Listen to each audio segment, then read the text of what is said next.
Okay na po, ma'am.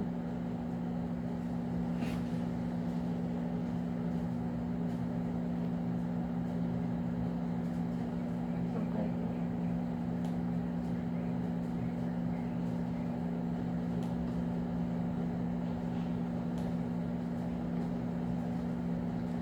Okay, so good afternoon. Today I will be presenting sleep deprivation and chronic somatoform pain effects on mood and pain regulation. Okay, sorry. Iba yung format. Anyway, so somatoform pain disorder is defined as the presence of chronic pain for which no adequate physical etiology can be found or underlying somatic alterations. So, basically, yung mga taong diagnosed with this disorder can feel the pain or other physical symptoms, but there may or may not be associated with diagnosed conditions. Which is why typically this is characterized by how much they focus on the pain or the physical symptoms that they feel, which is why the symptoms that they show are not fake. It's just that they tend to overly focus on the physical symptoms that they feel.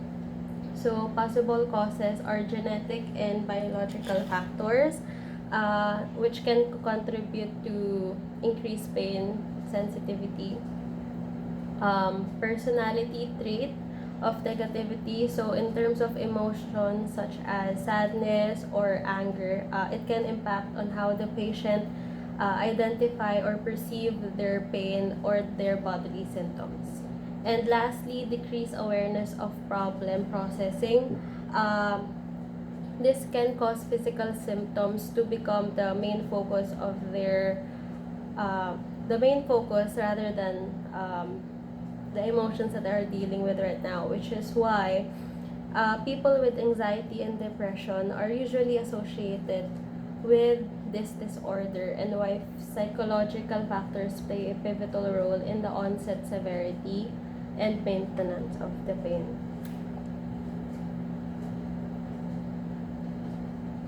So, sleep deprivation. We all know that this is defined as the lack of sleep and can affect and can affect sorry and it can affect in terms of impairs memory, slow reaction time, disrupt ability to focus on environmental sensory input, and may affect modalities of pain perception. And I think this is why the researchers actually thought of using or having participants with somatoform pain disorder, because they thought that maybe through sleep deprivation, this can help them lessen their focus in terms of the pain that they are feeling. So it may not be the best way to combat their disorder, but the researchers thought that it may help in terms of them focusing on the pain that they are feeling.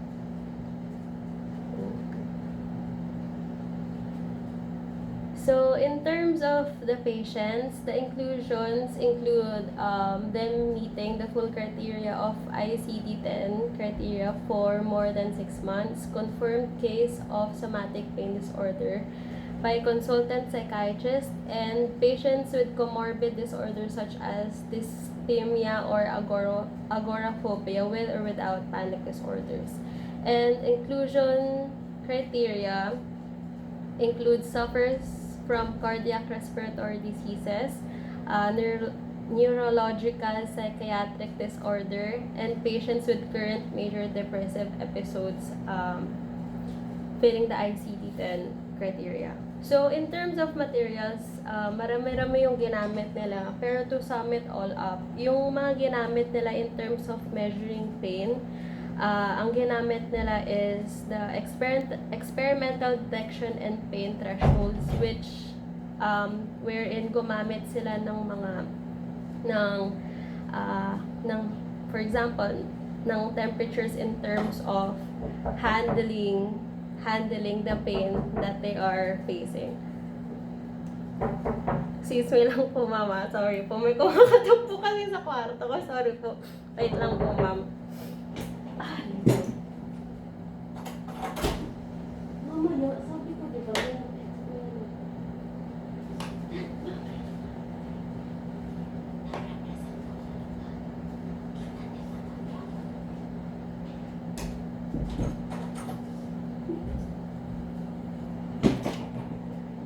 Sorry po. Anyways po, in terms of the, again, in terms of the pain po, yun nga po, gumamit sila nung experimental detection and pain thresholds. So, dun po gumamit sila ng heat pain or cold pain, and then their pressure in terms of detecting yung pain threshold sila. And then another one that they use is the German pain questionnaire and the visual analog scale. And then in terms of sleepiness and tiredness naman, the scales that they use, the scales that they use is the Karolinska sleepiness scale and the tiredness symptom scale. And lastly, in terms of their mood, yung mga ginamit nila is the Beck Depression Inventory, the Profile of Mood States or POMS, and then the Total Mood Disturbance or the TMD.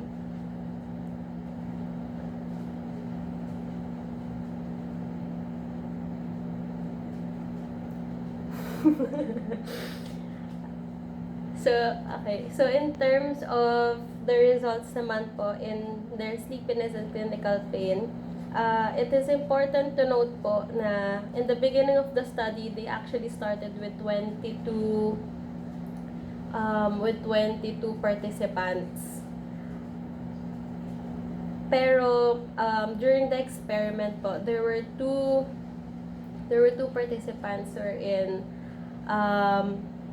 wherein nakatulog po during the day 2. So, they were completely excluded from the experiment. So, there were only 20 participants left. So, okay. So, in terms of the sleepiness and clinical pain, in terms of the VAS or the Visual Analog Scale, we can see here na after the sleep deprivation night, the participants feel more pain and lessen their pain thresholds. And then, actually lahat sila basically onting tumaas after the sleep deprivation night. Pero after the RN or the recovery night, lahat ng nila is bumalik sa normal. Okay, so for the detection and pain thresholds, dito naman makikita na dito kasi dito sa hot pain threshold, oh my god, sorry, dun sa hot pain threshold nila, so dito makikita natin na participants were able to tolerate hotter pain after no recovery night nila. And then, ganun din in terms of the cold pain threshold, mas nakatolerate sila ng higher, lower na colder na pain. So, bali, mas nakaka-adjust sila after no recovery night nila.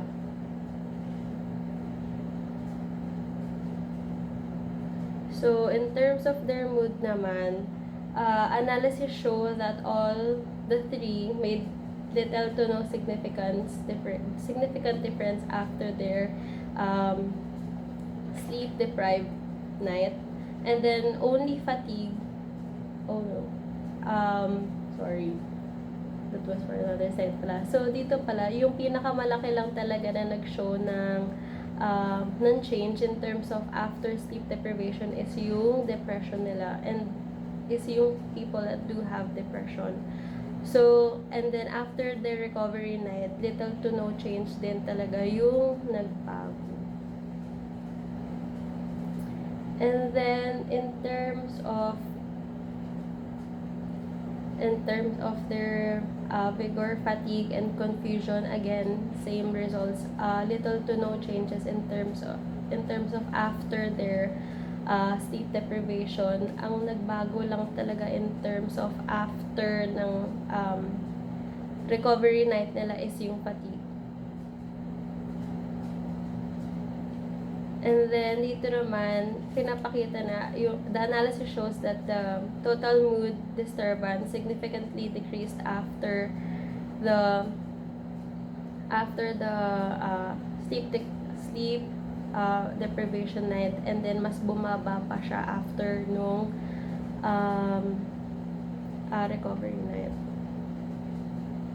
And then, so parang summary. So in terms of experimental detection and pain thresholds and mood, yung total mood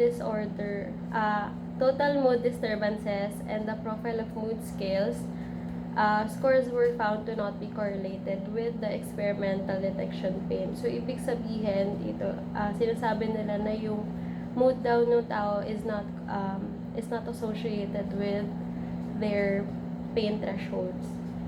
So, in terms of sleepiness, tiredness, associated symptoms, and clinical pain and mood naman, only fatigue was found positively correlated with tiredness symptom scale. And surprisingly, depression did not show significant correlation with clinical pain and sleepiness. And lastly, in terms of sleepiness, tiredness, associated symptoms, and clinical pain and experimental detection, and pain thresholds, sleepiness and tiredness associated symptoms are not significantly correlated with pain thresholds, and the visual analog scale is correlated with TSS after SDNR and night. So dito sinasabi na yung pain is correlated with yung tiredness symptoms nila. Pero, the pain that they feel is not correlated with the sleepiness that they feel during the time of the experiment. So, conclusions. SD induced an increase in clinical pain complaints together with an increased awareness of physical symptoms associated with tiredness. Pain thresholds were unchanged after SD but decreased after RN night. And sleep deprivation and somatoform pain may exert complex effect on interoceptive awareness of pain and bodily signals.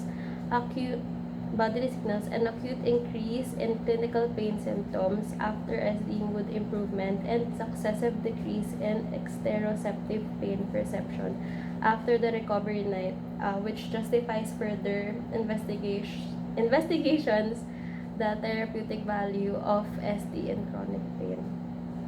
So, in terms of the critique naman, so, ang pinaka-ano kasi nung paper is they just wanted to find out talaga kung ano yung effect ng sleep deprivation dito sa set of participants na to. Because during this time, which was 2011, no one has done this research with this set of participants. So, I think they were able to establish naman na their purpose. And then, in terms of the study naman, medyo mahirap talaga siya intindihan kasi the terminologies that they used, parang kailangan mo pa talaga siya isa-isahin i-search para lang maintindihan mo talaga yung mga results and so on and like that. So, I think, basing from what I have understood sa paper, I think it would be better if it was a comparative study. Especially kung ang gagawin nila is if they would compare the results of the patients with somatoform pain disorder with the results of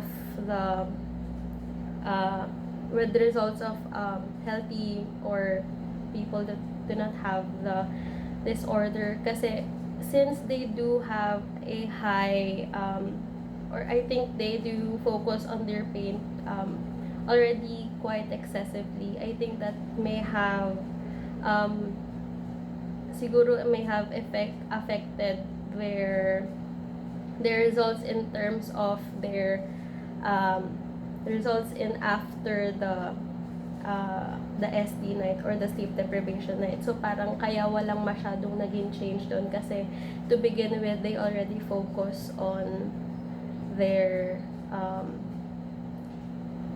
so they already focus too much on their pain or kaya wala na masyadong changes doon. Unlike kapag yung ginamit nila na participants are or do not have this disorder, maybe there would have been a significant change in the results. So, yun po, ma'am.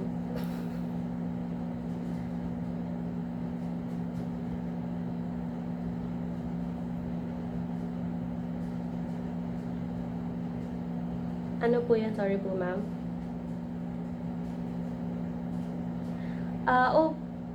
Ano po, ma'am, overall, supposedly, dapat po 22 yung nag-participate. Kaso nga po, may dalawa po na during the experiment, nakatulog, so they excluded it. So, 20 participants na lang po yung nandun po sa results. But, yung na-include po nila.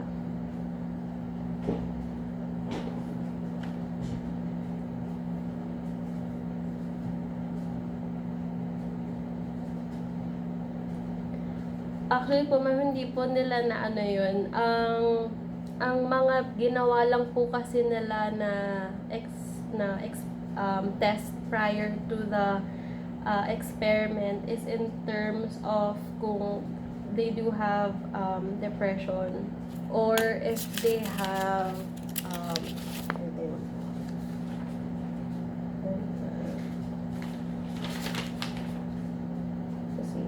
so, ang tinas lang po nila is prior start assistant patients maintain.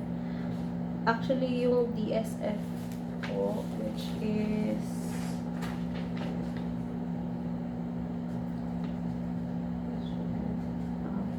ang inano lang po nila, ma'am, is yung German Pain Questionnaire. So, parang I think tinest lang po nila if accurate yung ano nila. Pero they didn't test yung pinaka pain tolerance nila. Kasi po yung ginamit po nila in terms of pain tolerance is yung machine na po.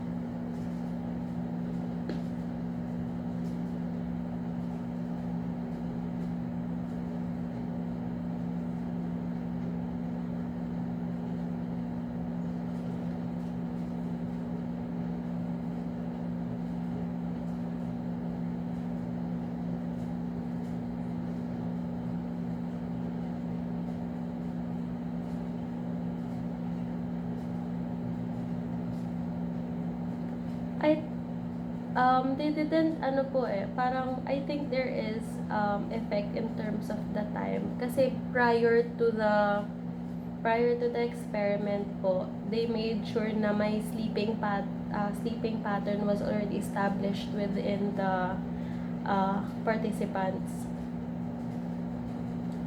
Parang may nakaschedule na po na certain time na matutulog sila and magigising. So, I think meron po talagang effects. And then, after po kasi